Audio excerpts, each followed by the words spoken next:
Angelo saw on every rough block of stone a thing of beauty, awaiting the master hand to bring it into reality.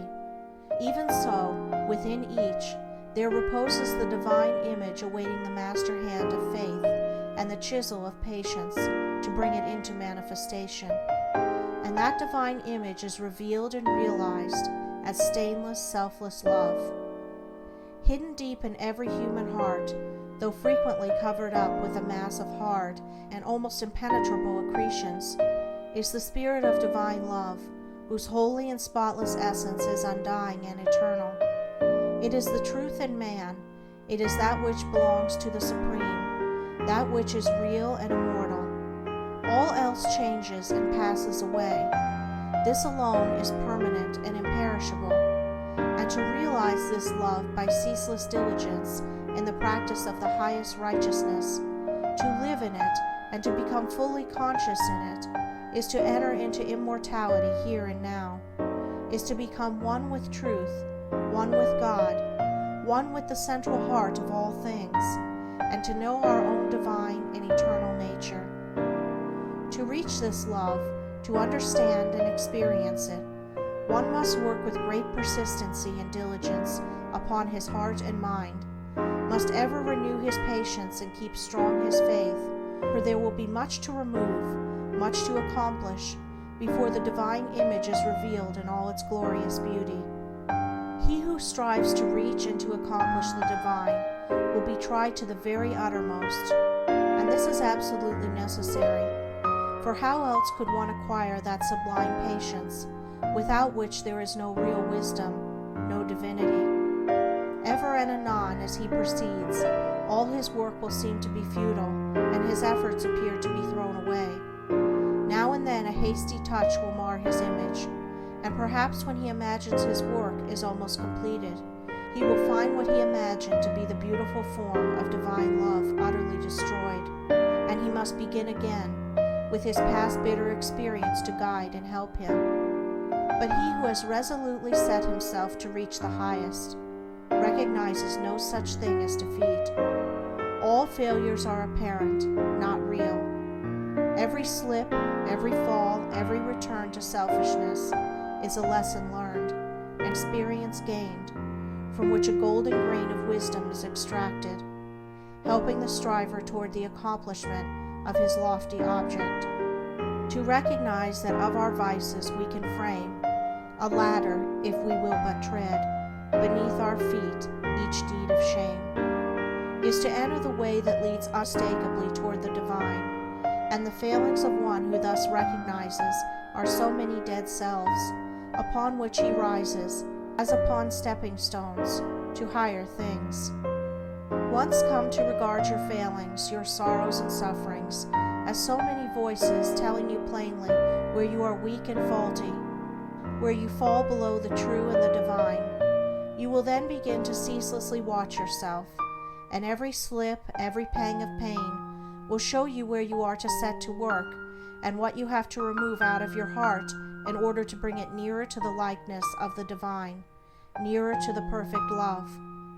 And as you proceed day by day, detaching yourself more and more from the inward selfishness, the love that is selfless will gradually become revealed to you. And when you are growing patient and calm, when your petulances, tempers, and irritabilities are passing away from you, the more powerful lusts and prejudices seek to dominate and enslave you, then you will know that the divine is awakening within you, that you are drawing near to the eternal heart, that you are not far from that selfless love, the possession of which is peace and immortality. Divine love is distinguished from human love in this supremely important particular. It is free from partiality. Human love clings to a particular object to the exclusion of all else, and when that object is removed, great and deep is the resultant suffering to the one who loves. Divine love embraces the whole universe, and without clinging to any part, yet contains within itself the whole, and he who comes to it by gradually purifying and broadening his human loves until all the selfish and impure elements are burnt out of them, ceases from suffering. It is because human loves are narrow and confined, and mingled with selfishness that they cause suffering. No suffering can result from that love, which is so absolutely pure that it seeks nothing for itself. Nevertheless, human loves are absolutely necessary as steps toward the divine, and no soul is prepared to partake of divine love until it has become capable of the deepest and most intense human love. It is only by passing through human loves and human sufferings that divine love is reached and realized. All human loves are perishable, like the forms to which they cling, but there is a love that is imperishable, and that does not cling to appearances. All human loves are counterbalanced by human hates, but there is a love that admits of no opposite or reaction, divine and free from all taint of self, that sheds its fragrance on all alike. Human loves are reflections of the divine love, and draw the soul nearer to the reality, the love that knows neither sorrow nor change. It is well that the mother, clinging with passionate tenderness to the little helpless form of flesh that lies on her bosom, should be overwhelmed with the dark waters of sorrow when she sees it laid on the cold earth. It is well that her tears should flow and her heart ache, for only thus can she be reminded of the evanescent nature of the joys and objects of sense, and be drawn nearer to the eternal and imperishable reality. It is well that lover, brother, sister, husband, wife should suffer deep anguish and be enveloped in gloom when the visible object of their affection is torn from them, so that they may learn to turn their affections toward the invisible source of all, where alone abiding satisfaction is to be found. It is well that the proud, the ambitious, the self-seeking should suffer defeat, humiliation, and misfortune, that they should pass through the scorching fires of affliction, for only thus can the wayward soul be brought to reflect upon the enigma of life. Only thus can the heart be softened and purified, and prepared to receive the truth. When the sting of anguish penetrates the heart of human love, when gloom and loneliness and desertion cloud the soul of friendship and trust, then it is that the heart turns toward the sheltering love of the eternal, and finds its rest in its silent peace. And whosoever comes to this love is not turned away comfortless, is not pierced with anguish, nor surrounded with gloom, and is never deserted in the dark hour of trial. The glory of divine love can only be revealed in the heart that is chastened by sorrow, and the image of the heavenly state can only be perceived and realized when the lifeless, formless accretions of ignorance and self are hewn away. Only that love that seeks no personal gratification or reward, that does not make distinctions, and that leaves behind no heartaches, can be called divine. Men clinging to self and to the comfortless shadows of evil are in the habit of thinking of divine love as something belonging to a God who is out of reach, as something outside themselves, and that must forever remain outside. Truly, the love of God is ever beyond the reach of self. But when the heart and mind are emptied of self, then the selfless love, the supreme love, the love that is of God or good, becomes an inward and abiding reality. And this inward realization of holy love is none other than the love of Christ, that is so much talked about and so little comprehended. The love that not only saves the soul from sin, but lifts it also above the power of temptation. But how may one attain to this sublime realization? The answer which truth has always given, and will ever give to this question is, empty thyself, and I will fill thee. Divine love cannot be known until self is dead, for self is the denial of love, and how can that which is known be also denied? Not until the stone of self is rolled away from the sepulchre of the soul and buried, cast off the bands of ignorance, and come forth in all the majesty of his resurrection. You believe that the Christ of Nazareth was put to death and rose again. I do not say you err in that belief, but if you refuse to believe that the gentle spirit of love is crucified daily, upon the dark cross of your selfish desires. Then I say, you err in this unbelief, and you have not yet perceived, even afar off, the love of Christ. You say that you have tasted of salvation in the love of Christ. Are you saved from your temper, your irritability, your vanity, your personal dislikes, your judgment and condemnation of others? If not, from what are you saved, and wherein have you realized the transforming love of Christ? He who has realized the love that is divine has become a new man, and has ceased to be swayed and dominated by the old elements of self.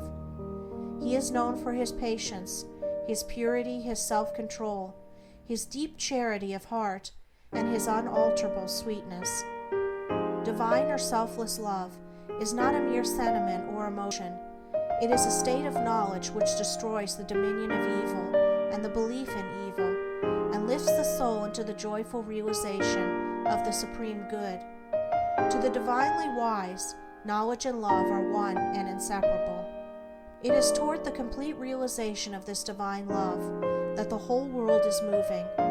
It was for this purpose that the universe came into existence, and every grasping at happiness, every reaching out of the soul toward objects, ideas, and ideals is an effort to realize it. But the world does not realize this love at present, because it is grasping at the fleeting shadow and ignoring in its blindness the substance. And so suffering and sorrow continue, and must continue, until the world, taught by its self-inflicted pains, discovers the love that is selfless, the wisdom that is calm and full of peace. And this love, this wisdom, this peace, this tranquil state of mind and heart may be attained to, may be realized by all who are willing and ready to yield up self, and who are prepared to humbly enter into a comprehension of all that the giving up of self involves. There is no arbitrary power in the universe, and the strongest chains of fate by which men are bound are self-forged. Men are chained to that which causes suffering, because they desire to be so, because they love their chains, because they think their little dark prison of self is sweet and beautiful, and they are afraid that if they desert that prison, they will lose all that is real and worth having. Ye suffer from yourselves, none else compels, none other holds ye that ye live and die. And the indwelling of power which forged the chains and built around itself the dark and narrow prison can break away when it desires and wills to do so, and the soul does will to do so when it has discovered the worthlessness of its prison, when long suffering has prepared it for the reception of the boundless light and love. As the shadow follows the form, and as the smoke comes after fire, so effect follows cause, and suffering and bliss follow the thoughts and deeds of men. There is no effect in the world around us, but has its hidden or revealed cause, and that cause is in accordance with absolute justice. Men reap a harvest of suffering, because in the near or distant past they have sown the seeds of evil. They reap a harvest of bliss, also as a result of their own sowing of the seeds of good. Let a man meditate upon this. Let him strive to understand it, and he will then begin to sow only seeds of good, and will burn up the tares and weeds which he has formerly grown in the garden of his heart. The world does not understand the love that is selfless, because it is engrossed in the pursuit of its own pleasures, and cramped within the narrow limits of perishable interests, mistaking, in its ignorance, those pleasures and interests for real and abiding things. Caught in the flames of fleshy lusts, and burning with anguish, it sees not the pure and peaceful beauty of truth. Feeding upon the swinish husks of error and self-delusion, it is shut out from the mansion of all-seeing love. Not having this love, not understanding it, men institute innumerable reforms which involve no inward sacrifice, and each imagines that his reform is going to right the world forever, while he himself continues to propagate evil by engaging it in his own heart. That only can be called reform which tends to reform the human heart, for all evil has its rise there, and not until the world, ceasing from selfishness and party strife, has learned the lesson of divine love, will it realize the golden age of universal blessedness. Let the rich cease to despise the poor, and the poor to condemn the rich. Let the greedy learn how to give, and the lustful how to grow pure. Let the partisan cease from strife, and the uncharitable begin to forgive.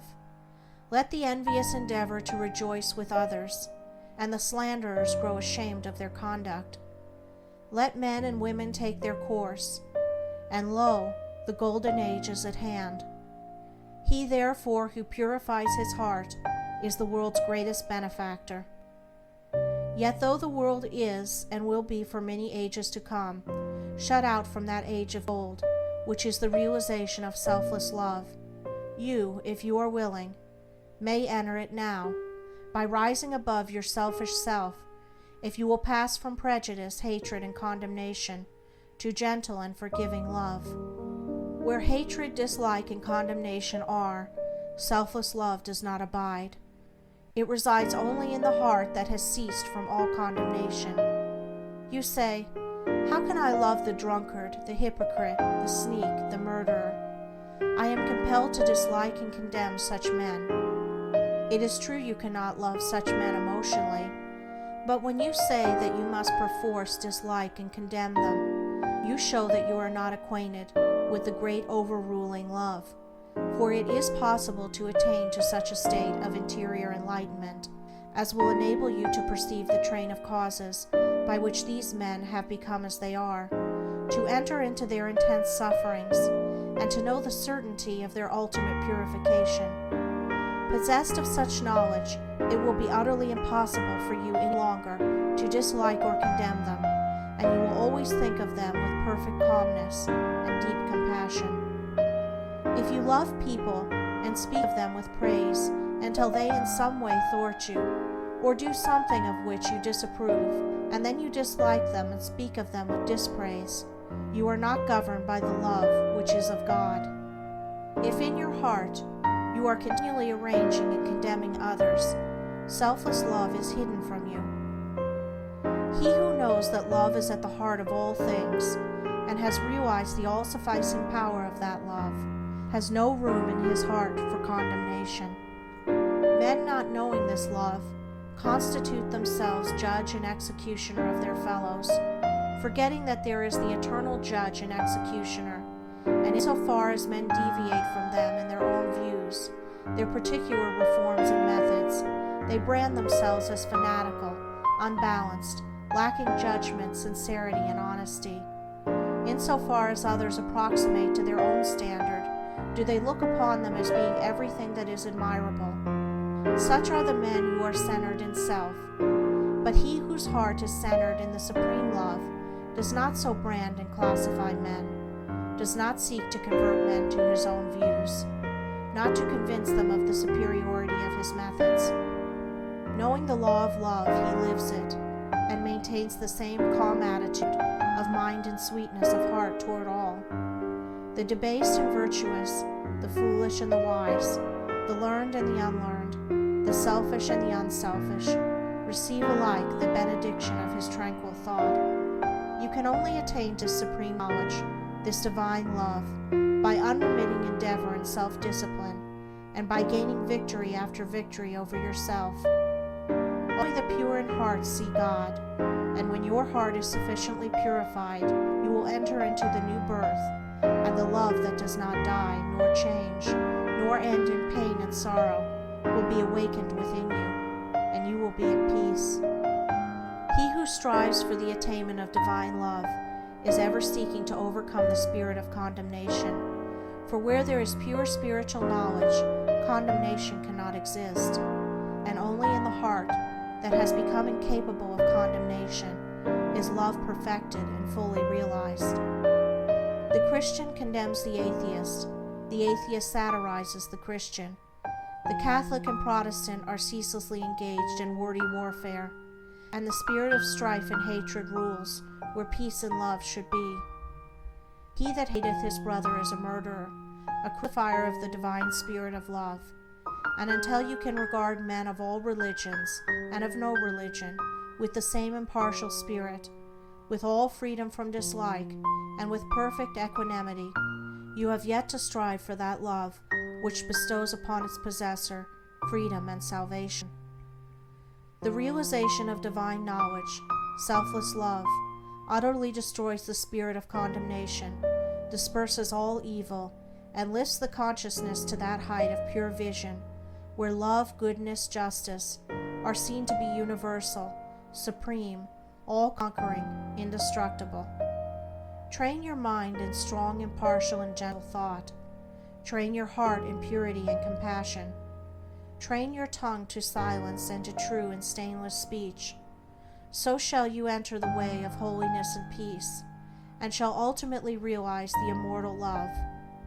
So living, without seeking to convert, you will convince without arguing, you will teach, not cherishing ambition. The wise will find you out, and without striving to gain men's opinions, you will subdue their hearts. For love is all-conquering, all-powerful. The thoughts and deeds and words of love can never perish. To know that love is universal, supreme, all-sufficing, to be freed from the trammels of evil, to be quit of the inward unrest, to know that all men are striving to realize the truth, each in his own way, to be satisfied, sorrowless, serene. This is peace. This is gladness. This is immortality.